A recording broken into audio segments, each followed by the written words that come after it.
Siya classes में आप लोगों का स्वागत है। आइए हम अपनी क्लास को शुरू करते हैं। आज हम देखेंगे माइनर पेपर सोशियोलॉजी जिसका नाम है फंडामेंटल्स ऑफ सोशियोलॉजी।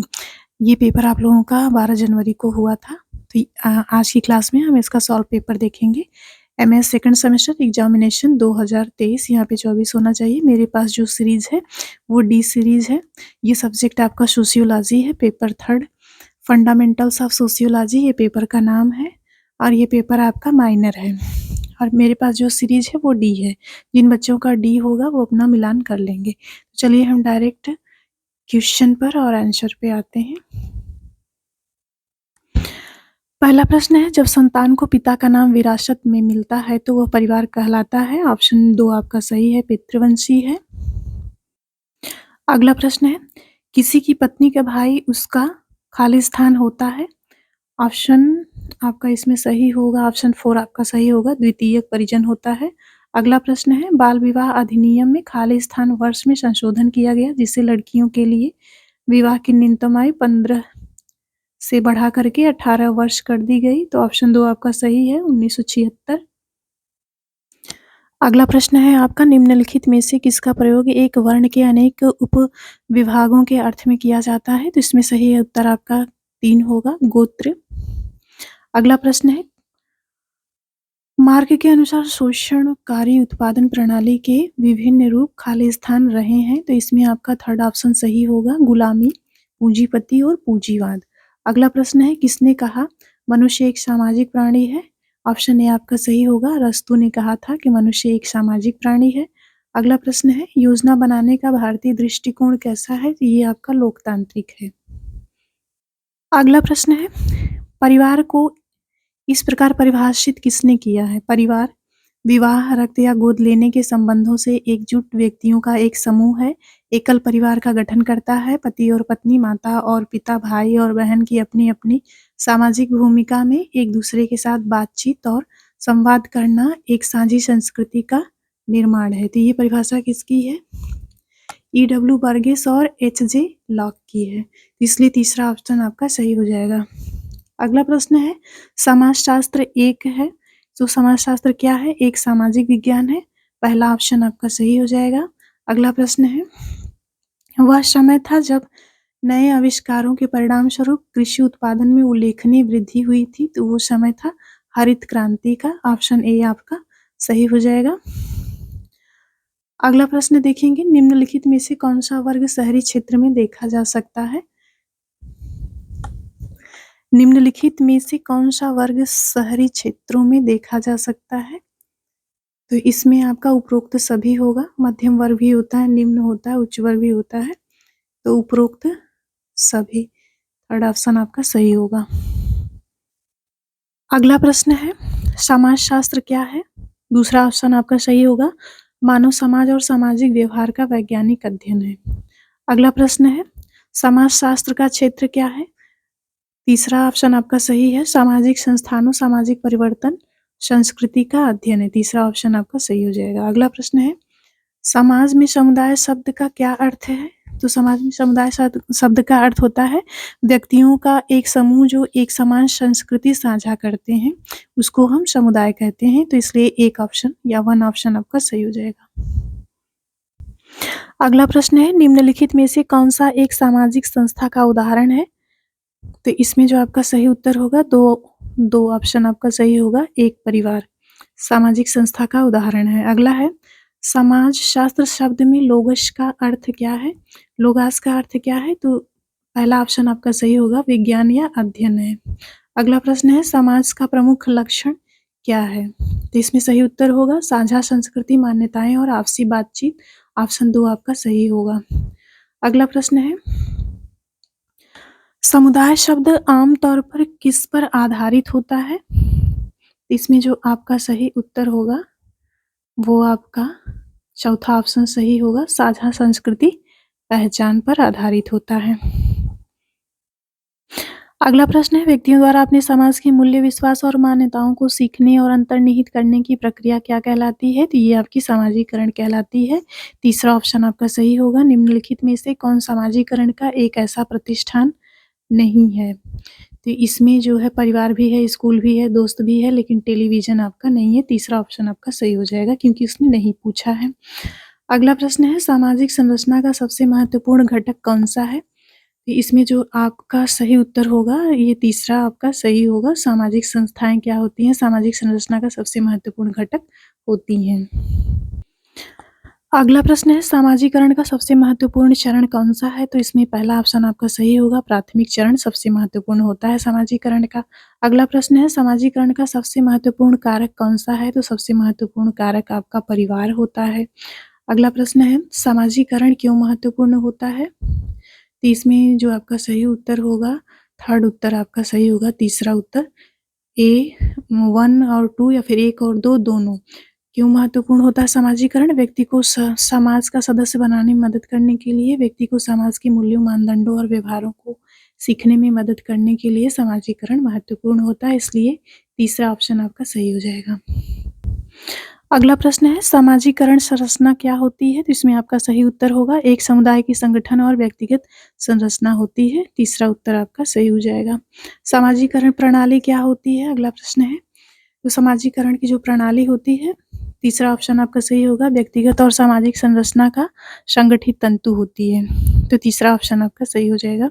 अगला प्रश्न है समाजीकरण का क्या अर्थ होता है? तो इसमें आपका सही उत्तर तीसरा होगा एक व्यक्ति की आत्म परिचय और समाज में व्यवहार ही क्या होता है उसका समाजीकरण होता है। अगला प्रश्न है समाजीकरण में किन कारणों का महत्वपूर्ण भूमिका होता है? तो समाजीकरण में महत्वपूर्ण भूमिका आपका परिवार का होता है, मित्र का और स्कूल का होता है, इसलिए एक ऑप्शन आपका सही हो जाएगा। अगला प्रश्न है राइट मिल्स एक खालिस्तान समाजशास्त्री थे, तो ये कहाँ के समाजशास्त्री थे? ऑप्शन एक आपका सही हो जाएगा, अमेरिका के से अमेरिकन थे।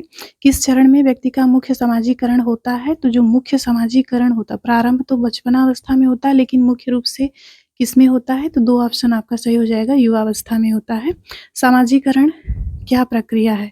इसमें जो आपका सही उत्तर होगा, तीसरा उत्तर आपका सही होगा, समाज में नए गुणों का विकास ही क्या होता है? समाजीकरण होता है। अगला प्रश्न है समाजीकरण के माध्यमों में स्कूल प्रमुख भूमिका निभाता है, तो दूसरा ऑप्शन आपका सही हो जाएगा, शिक्षा और सामाजिक अधिकार में मुख्य भूमिका निभा अगला प्रश्न है किसे समाजीकरण अधिकारी कहा जाता है? तो इसमें आपका सही उत्तर होगा चौथा, समाज में अपनी भूमिका का पालन करने वाला जो व्यक्ति होता है वो समाजीकरण अधिकारी कहा जाता है।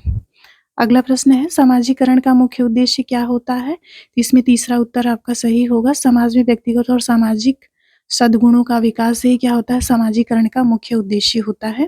अगला प्रश्न है सामाजिक समूह का क्या मतलब है? इसमें आपका सही उत्तर होगा तीसरा, व्यक्तिगत और सामाजिक संबंधों का समूह, इसको हम क्या कहते हैं? सामाजिक समूह कहते हैं। अगला प्रश्न है सामाजिक समूहों की कौन-सी विशेषता होती है? तो इसमें आपका सही उत्तर होगा, इसमें सामाजिक समूह की जो मुख्य विशेषता होती है उसमें समान आदतें होती हैं और समान विचार होते हैं, इसलिए 2 ऑप्शन आपका सही होगा। अगला प्रश्न है सामाजिक समूह कितने प्रकार के होते हैं? तो इसमें जो सामाजिक समूह होते हैं वो 2 प्रकार के होते हैं, प्राथमिक और द्वितीयक समूह होते हैं। प्राइमरी सोशल ग्रुप किसे कहा जाता है? जो प्राइमरी सोशल ग्रुप होता है वो परिवार और दोस्त के लिए होता है, इसलिए एक ऑप्शन आपका सही हो जाएगा। अगला प्रश्न है सेकेंडरी सोशल ग्रुप हम किसे कहते हैं? तो इसमें हमको कन्फ्यूज़न है। अ, हमको लग रहा है कि 2 होगा, आप लोग अपना देख लीजिएगा समाज में नैतिकता के साथ। अगला प्रश्न है सामाजिक समूहों के क्या लाभ हो सकते हैं? तो दूसरा ऑप्शन आपका सही होगा, सामाजिक सुरक्षा और समरसता, ये लाभ होते हैं। अगला प्रश्न है किसे आवासीय समूह कहा जाता है? तो 2 ऑप्शन आपका सही होगा, जो लोग एक ही आवास में रहते हैं उसे आवासीय समूह कहा जाता है। अगला प्रश्न है किस क्षेत्र में सामाजिक समूहों के सदस्य अधिकतम सहमति दिखाते हैं? तो इसमें आपका होगा चौथा ऑप्शन सही, समूह की आवश्यकताओं के साथ। ये मतलब कन्फ्यूज़न वाला है, आप लोग अपना देख लीजिएगा, जिसको सही से पता होगा वो कमेंट करके बता देगा।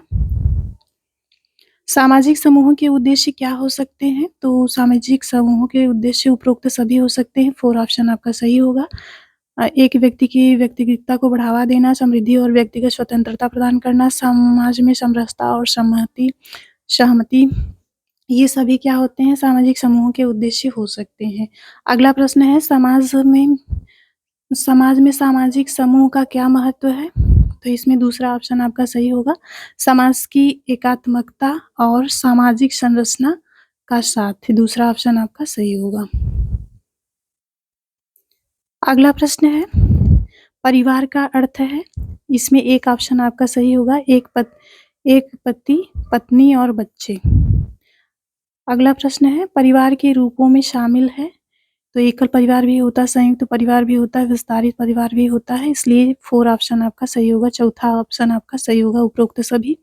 अगला प्रश्न है, परिवार का महत्व है, तो परिवार का महत्व इसमें आपका 4 ऑप्शन सही होगा, उपरोक्त सभी है। अगला है, शादी क्या है? तो शादी क्या है? एक परिवार की स्थापना है, 4 ऑप्शन आपका सही होगा। शादी क्या होती है? एक परिवार की स्थापना होती है। अगला प्रश्न है, विवाह के कितने प्रमुख रूप होते हैं? तो ये विवाह जो होता है ये 8 प्रकार का होता है। अगला प्रश्न है, प्रसिद्ध पुस्तक फोकवेज किसने लिखी है? तो समनेर ने लिखी है, तीसरा ऑप्शन आपका सही होगा। अगला है, व्यक्तिगत विवाह क्या होता है? व्यक्तिगत विवाह में एक पुरुष और एक महिला के बीच शादी होता है, उसको व्यक्तिगत विवाह कहा जाता है। अगला प्रश्न है, पर्यावरण का अर्थ है, तो इसमें वातावरण के सभी प्राकृतिक और मानवीय घटक होते हैं, उसको हम क्या कहते हैं? पर्यावरण कहते हैं, इसलिए तीसरा ऑप्शन आपका सही हो जाएगा। अगला प्रश्न है, पर्यावरण की विशेषता होती है, तो पर्यावरण की विशेषता क्या होती है? ऑप्शन 2 आपका सही है, विविधता और संवेदनशीलता होती है। अगला प्रश्न है, जलवायु पर्यावरण के घटक होते हैं, तो इसमें ऑप्शन 3 आपका सही होगा, तापमान, वायुमंडल और मौसम क्या होते हैं? जलवायु पर्यावरण के घटक होते हैं। अगला प्रश्न है, पर्यावरण का सबसे महत्वपूर्ण घटक क्या होता है? जलवायु होता है, ऑप्शन ए आपका सही है या 1 आपका सही है। अगला प्रश्न है, भूमि प्रदूषण का कारक हो सकता है, तो इसमें ऑप्शन 1 आपका सही होगा, औद्योगिक उत्पाद के कारण भूमि प्रदूषण होता है। अगला प्रश्न है, वनस्पतियाँ क्यों महत्वपूर्ण है पर्यावरण के लिए? क्यों महत्वपूर्ण है? तो इसमें चारों ऑप्शन आपका सही है, लेकिन इसमें से सबसे सही क्या है? ऑप्शन 1 आपका सही है, ऑक्सीजन प्रदान करती हैं वनस्पतियाँ। अगला प्रश्न है, प्लास्टिक प्रदूषण क्यों बढ़ रहा है? रिसाइकिल की कमी के कारण बढ़ रहा है, इसलिए 4 ऑप्शन आपका सही होगा। जल संकट क्या होता है? जल संकट प्रदूषित जल होता है। अगला प्रश्न है, अनियमित जलवायु परिवर्तन का क्या कारण हो सकता है? तो अनियमित वायु परिवर्तन का कारण बाढ़ें भी हो सकती है, तापमान का वृद्धि हो सकता है, समुद्र स्तर की वृद्धि हो सकता है, इसलिए 4 ऑप्शन आपका सही होगा, उपरोक्त सभी।